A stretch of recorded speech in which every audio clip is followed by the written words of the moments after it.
ஆண்டவராகிய இயேசுவின் நாமத்தினால இந்த காலை வேளையில் கூட உங்களை யாவரையும் வாழ்த்துகிறேன். கர்த்தர் உங்களை ஆசீர்வதிப்பாராக. இந்த நாளிலே கூட சங்கீத புஸ்தகம் 88ஆம் சங்கீதம் 1ஆம் வசனத்தை கூட வாசித்து தியானிக்கலாம். என் இரட்சிப்பின் தேவனாகிய கர்த்தாவே, இரவும் பகலும் உம்மை நோக்கி கூப்பிடுகிறேன். மிக அருமையான வேத வசனம். தாவீது இந்த வாக்கியத்தில் என்ன சொல்லியிருக்கிறார் என்றால், இரவும் பகலும் என்று எழுதப்பட்டிருக்கிறார். மெய்யாகவே இரவும் பகலும் தாவீது அவருடைய வாழ்க்கையில் என்ன செய்திருக்கிறார் என்பதை நாம் பார்க்கும்போது மிகவும் ஆண்டவரை நோக்கி கூப்பிட்டிருக்கிறார், ஜெபித்திருக்கிறார். அவருடைய வாழ்க்கையில் எப்போதுமே ஜெபிக்கிற பழக்கத்தை உடையவராக இருக்கிறார். ஆனால் இன்று மனிதர்கள் இரவும் பகலும் அநேக தேவையற்ற காரியங்களை செய்து கொண்டிருக்கிறார்கள்.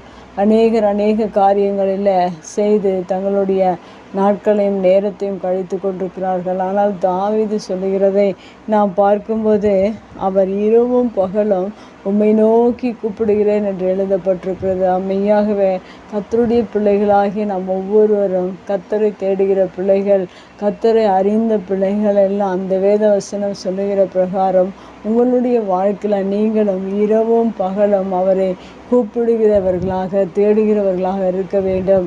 அவருடைய வாழ்க்கையில் இந்த சங்கீதத்தில் நான் வாசிக்கும்போது அவர் மிக சந்தோஷமான சூழ்நிலையில் அப்படி செய்யவில்லை. அவருடைய வாழ்க்கையில் அநேக துன்பங்கள், வேதனைகள், அநேக துக்கங்கள், அநேக பலனற்ற சூழ்நிலைகள், போராட்டங்கள், பிரச்சனைகள், அநேக சூழ்நிலைகளின் மத்தியில் கூட அவர் இரவும் பகலும் கர்த்தரை நோக்கி கூப்பிடுகிற காரியங்களை இந்த வேத வசனத்தில் நாம் வாசிக்க முடியும்.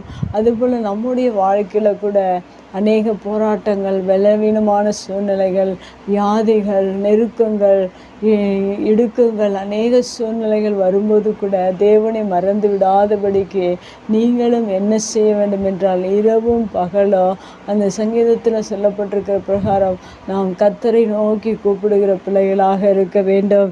ஏனென்றால் அவருடைய வாஞ்சையெல்லாம் தேவனை குறித்து, தேவனோடு கூட பேசுகிற அனுபவத்தை தாவீது அவருடைய வாழ்க்கையில் பெற்றிருக்கிறார்.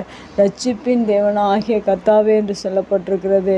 நம்மை இரட்சிக்கிற தேவன், நாம் எந்த சூழ்நிலைகளில் வாழ்ந்திருந்தாலும் அவர் நம்மை இரட்சித்து நம்மை விடுவிக்கிறவராக இருக்கிறார். அதுபோல் நம்முடைய வாழ்க்கையில் அந்த இரட்சிக்கிற தேவனை இரவும் பகலும் நாம் கூப்பிடுகிற பிள்ளைகளாக இருக்க வேண்டும். இன்று 1ஆம் சங்கீதத்தில் 2ஆம் வசனத்தில் கூட கர்த்தருடைய வேதத்தில் பிரியமாய் இருந்து இரவும் பகலும் அவருடைய வேதத்தை தியானிக்கிற மனுஷன் பாக்கியவான் என்று சொல்லப்பட்டிருக்கிறது. அவர் தேவனை நோக்கி கூப்பிட்டது மாத்திரமல்ல, இரவும் பகலும் கர்த்தருடைய வேதத்தை தியானிக்கிற மனுஷனாக இருந்திருக்கிறார். பாருங்கள், அவருடைய வாழ்க்கையில் வேதத்தின் மேலே பிரியமாக இருந்து தியானிக்கிற அனுபவங்களை அவர் பெற்றிருக்கிறார். அவரை நோக்கி இரவும் பகலும் கூப்பிடுகிற அனுபவங்களை பெற்றிருக்க. இரவும் பகலும் மாத்திரம்தான் என்று அல்ல, காலையிலே உம்மை தேடுவேன் என்று தாவீது சொல்லியிருக்கிறார். அவருடைய வாழ்நாள் எல்லாம், எல்லா நேரங்களிலும், எல்லா நாட்களிலும், இரவும் பகலும், காலையும் மாலையும், எல்லா வேளைகளிலும் கர்த்தரை நோக்கி கூப்பிடுகிற ஒரு மனிதனாக, கர்த்தருடைய வேதத்தில் பிரியமாக இருக்கிற மனிதனாக, கர்த்தருடைய வேதத்தை தியானிக்கிற மனிதனாக இரவும் பகலும் இருக்கிறத நாம் வேதத்தில் வாசிக்க முடியும். இன்றைய உலகத்தில் வாலிபர்கள், சிறுவர்கள், பெரியவர்கள் எல்லாம் அநேக வேலைகளை நிமித்தமாக அநேக வேலைகளை செய்து கொண்டிருக்கிறார்கள். கர்த்தருடைய வேதத்தின் மேல் பிரியமாக இருப்பதில்லை, தியானிக்கிறதில்லை. இரவும் பகலும் அவரை நோக்கி கூப்பிடுகிற அனுபவங்களை பெற்றில்லாதபடி அநேக மனிதர்கள் வாழ்ந்து கொண்டிருக்கிறார்கள். ஆனால் கர்த்தரை அறிந்த பிள்ளைகள், இந்த வேத வசனங்களை அறிந்த ஒவ்வொரு பிள்ளைகளும் நீங்கள் இரவும் பகலும் கர்த்தருடைய வேதத்தில் பிரியமாக இருக்க கற்றுக்கொள்ள வேண்டும். கர்த்தரை தியானிக்கிற பிள்ளைகளாக இரவும் பகலும் இருக்க வேண்டும். இரவும் பகலும் அவரை நோக்கி கூப்பிடுகிற பிள்ளைகளாக இருக்க வேண்டும். இப்படிப்பட்ட அனுபவங்களை நாம் பெற்றுக்கொள்ளும் போது தாவீதுடைய வாழ்க்கையில் ஆடு மேய்த்த அந்த தாவீதை தேவன் அரசனாக மாற்றினது போல, ஒருவேளை தாழ்வில் இருக்கிற நம்மை, பலவீனத்தில் இருக்கிற நம்மை, சோர்ந்து போய் இருக்கிற நம்மை தேவன் அவர் உயர்த்த வல்லவராக இருக்கிறார். நம்ம எப்படிப்பட்ட சூழ்நிலை இருந்தாலும் உயர்ந்த கண்மலையின் மேலே நம்ம உயர்த்தி வைக்கிற தேவனாக இருக்கிறார். நீங்கள் கர்த்தரை இரவும் பகலும் தேடுங்கள்.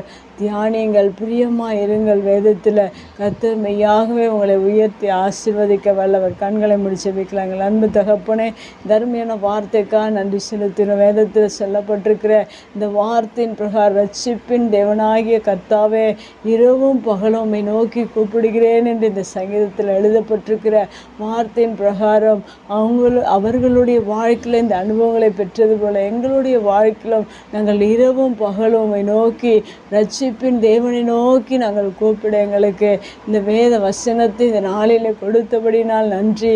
தாவீது சொல்லியிருக்கிறது போல கர்த்தருடைய வேதத்தில் பிரியமாயிருந்த இரவும் பகலும் அவருடைய வேதத்தை தியானிக்கிற பிள்ளைகளாக எங்களை மாற்றுங்க. உம்முடைய பாக்கியத்தை, உம்முடைய ஆசீர்வாதங்களை, உம்முடைய நன்மைகளை, உம்முடைய உயர்வுகளை இதன் மூலமாக நாங்கள் பெற்றுக்கொள்ள, உம்முடைய வார்த்தை கேட்கிற ஒவ்வொரு பிள்ளைகளும் இப்படிப்பட்ட அனுபவங்களை பெற்றுக்கொள்ள நீர் உதவி செய்வீராக. இயேசுவின் நாமத்தில் ஜெபங்களும் நல்ல பிதாவே, ஆமேன்.